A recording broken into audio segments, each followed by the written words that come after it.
তোমাকে উপহার দিচ্ছেন দর্শকেরা? আমার মনে আমরা পেরেছি চেষ্টা করেছি যে ওনার ফিরে আসাটা যাতে আমরা খুব ভালো করে সেলিব্রেট করতে পারি, তাই জন্য যথেষ্ট আরও হয়তো করতে পারতাম, কিন্তু যতটা পেরেছি প্রচার করেছি এই ছবিটা, এবং চেষ্টা করবো মানে ভালো অডিয়েন্স এবং আমার যদি মানুষরা ভালো লাগে তাদের এই আর্টে যে করতে হবে। ঋতু কিন্তু একা লড়েছে, এটাই বোধ হয় ঋতুর আলাদা হয়ে যাওয়া, না হলে কিন্তু এইভাবে আমরা সিনেমাতে শর্মিলা ম্যাডামকে আমরা পেতাম না। তো এটাই ইউনিকনেস। সঙ্গে বাকিরা রয়েছে, আমার পছন্দের বন্ধু রয়েছে ইন্দ্রনীল, আর পুরো সিনেমাটা বানিয়েছে সুমন। তো ফলত ভালো হতে বাধ্য।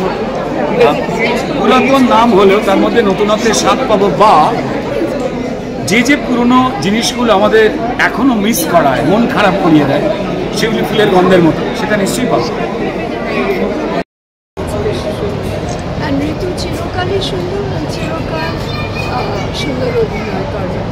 সাবজেক্টটা নিয়ে লোকে ভুলে যাবে হয়তো। সুমন খুব সুন্দর কাজ করেছে, বাট ডিরেক্টরকে অনেক অনেক ক্রেডিট দেওয়া হচ্ছে।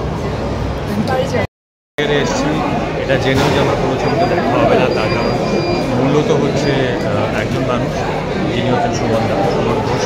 তিনি আমার ভীষণ বন্ধু, দাদার মতো, এবং তিনি অর্থনীতি পড়াবার সঙ্গে সঙ্গে সিনেমা বানান, বছরে একটা বা 2 বছরে একটা এরকম।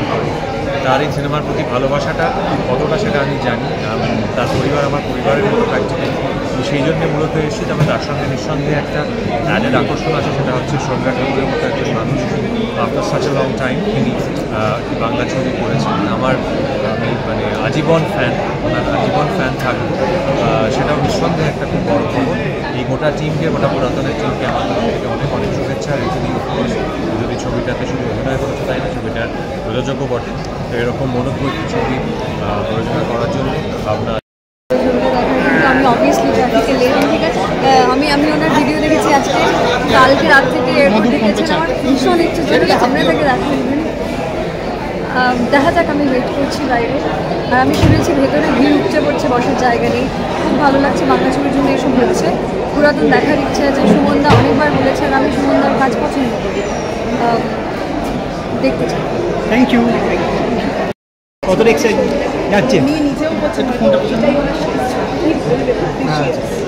আমরা সবাই ভীষণ ভীষণ এক্সাইটেড বাঙালি হিসেবে, যে উনি যদি সত্যি এটা ওর শেষ ছবি যদি হয়, আমি আশা রাখবো যদি ছবি করবে না, কিন্তু যদি সত্যি এটা শেষ হয়, সেটা বাংলা ছবি, আমি খুব খুব খুশি। Thank you.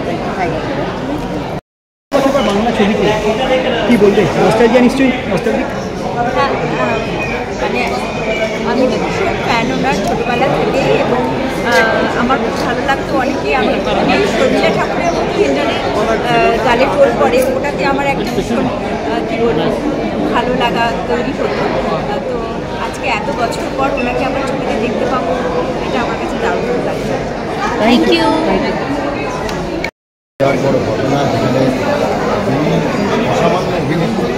আমরা যারা সিনেমা জগতের সঙ্গে কাজ করি, সেনগুপ্ত একই সঙ্গে একই পর্দায়, বড় পর্দায় একই সঙ্গে কাজ করছে, সেটা একটা বড় ঘটনা। এবং ধন্যবাদ জানাবো পরিচালক সুমন ঘোষকে। সুমনের আগের কাজ কাবুলিওয়ালা, সুমনের প্রত্যেকটা কাজ বাংলার সংস্কৃতির সঙ্গে জুড়ে থাকে। আপনারও কাজ যারা প্রযোজনা সংস্থা, তাদেরকে ধন্যবাদ জানাবো। বাংলা নববর্ষে বাংলা সিনেমা প্রেমী মানুষদের কাছে একটা ভীষণ ভীষণ সুন্দর। নতুন এন্টারটেনমেন্ট নিউজের আপডেট পেতে টলিউড স্টার চ্যানেলে চোখ রাখুন এবং সাবস্ক্রাইব করে অল বাটনে ক্লিক করুন।